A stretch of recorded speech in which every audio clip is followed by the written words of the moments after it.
Hi guys, and welcome back to the Silva Mind Control Method. This is for Chapter 8, Your Words Have Power. I'm glad you're back to enjoy this chapter with me. If you like this content, please share, subscribe. Okay? I appreciate it. Now, in the introduction, it was suggested that you not practice any of the exercises on first reading. The following is an exception.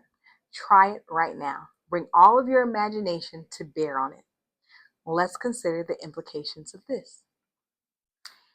Imagine that you are standing in your kitchen holding a lemon that you have taken from the refrigerator. It feels cold in your hand. Look at the outside of it. It's yellow skin. It's in a waxy yellow, and the skin comes to a small green point at the two ends. Squeeze it a little and feel its firmness and weight. Now raise the lemon to your nose and smell it. Nothing smells quite like a lemon, does it? Now cut the lemon in half. The odor is strong. Now bite deeply into the lemon and let the juices swirl around in your mouth. Ugh. Nothing tastes quite like a lemon either, does it? At this point, if you have used your imagination well, your mouth will be watering. It is. Let's consider the implications of this. Words, mere words affected by your salivary glands. The words do not even reflect reality, but something you imagine. When you read those words about the lemon, you were telling your brain you had a lemon, though you did not mean it. Your brain took it seriously and said to your salivary glands, "This guy is biting a lemon. Hurry, wash it away."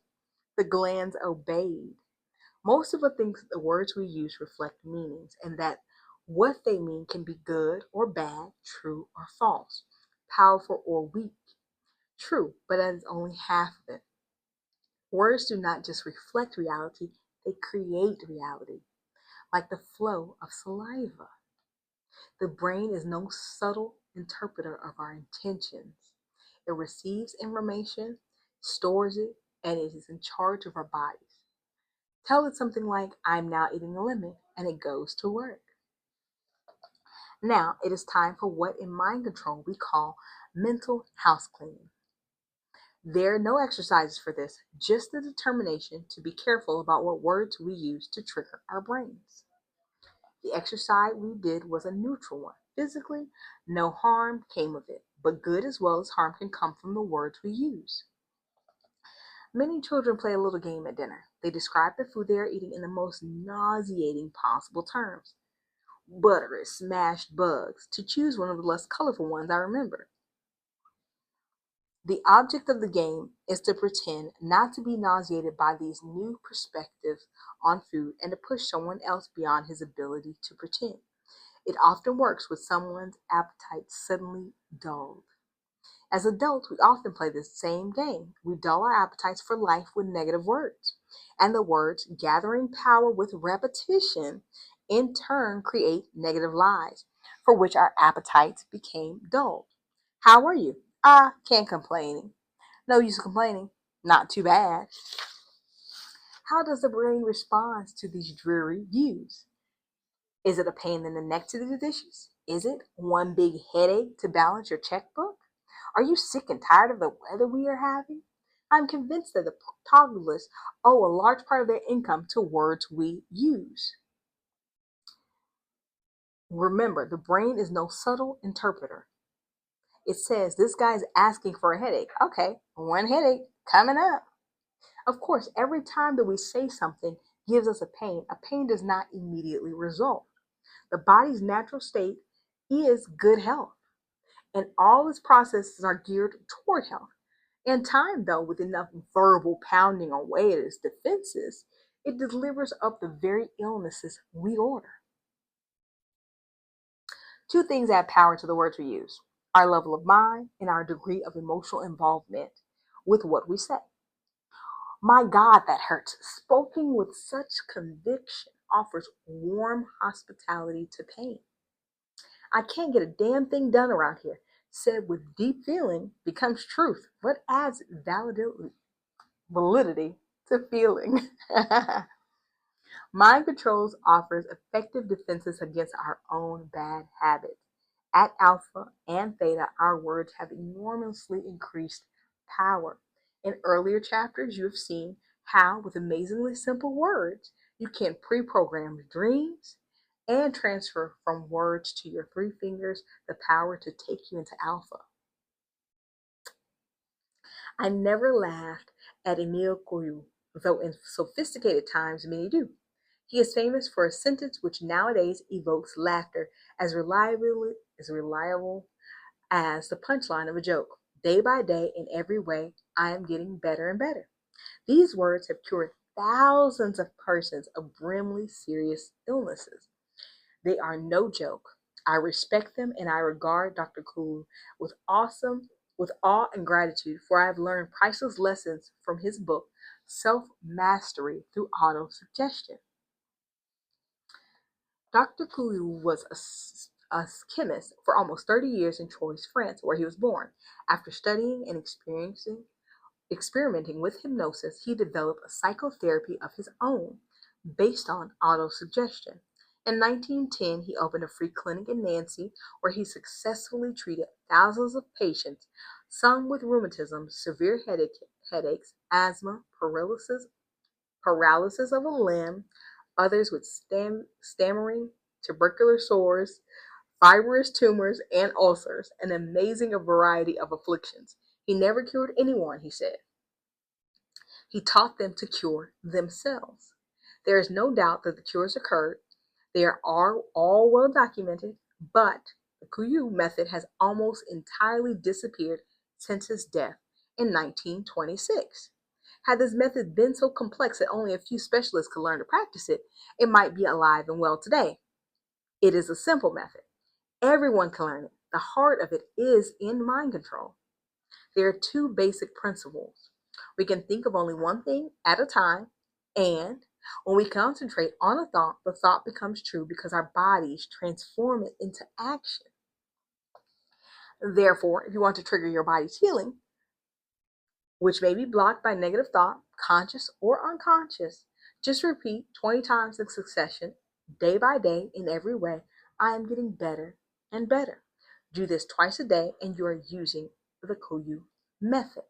Since my own research has shown that the power of words is greatly amplified at the meditative levels, I have made some adaptations of this method. At alpha and theta levels, we say every day, in every way, I am getting better, better, and better. We say it only once during meditation. We also say, and this too is Dr. Kuhl's influences, negative thoughts, negative suggestions have no influence over me at any level of mind. These two sentences alone have produced an impressive number of concrete results. Of particular interest is the experience of a soldier who was suddenly shipped to Indochina before he could complete more than his first day of mind control course.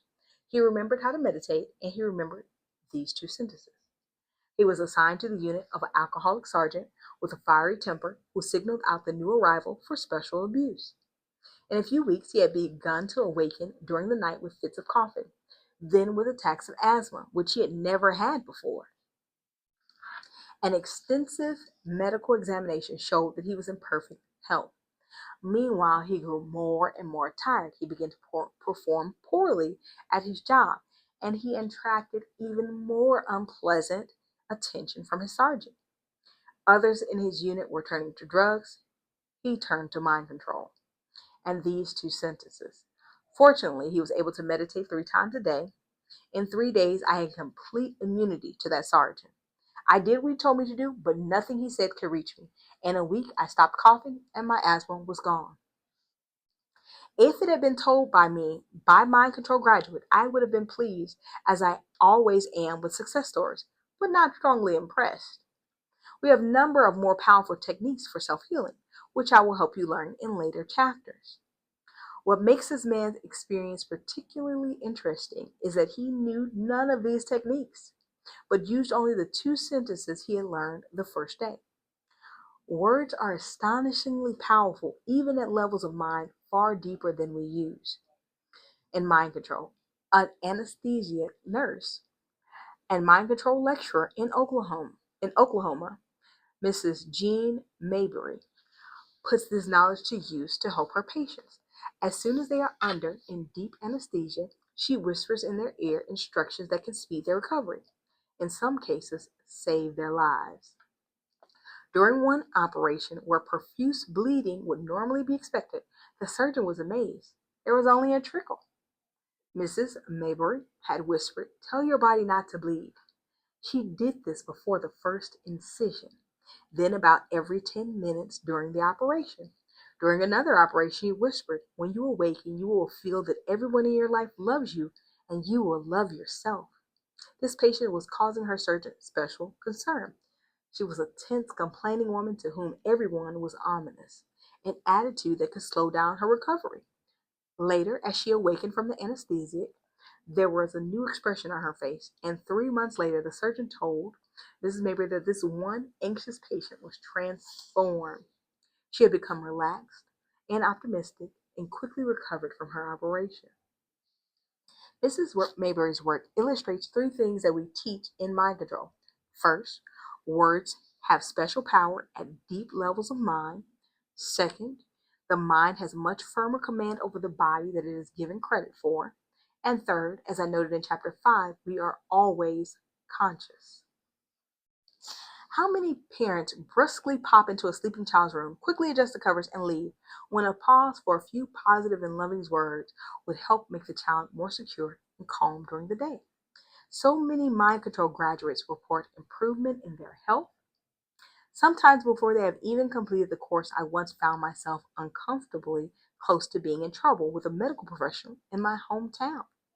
Some patients told their physician that we had cured their health problems, and the physician complained to the district attorney. He investigated and found that we were not practicing medicine as the doctor feared. Fortunately, it is not illegal for mind control to be good for health, or there will be no mind control organization today. And now that's the end of chapter 8. I hope you enjoyed all of these instances that Mr. Jose Silva provided, and I hope you'll continue to follow for chapter 9. I'll see you guys later.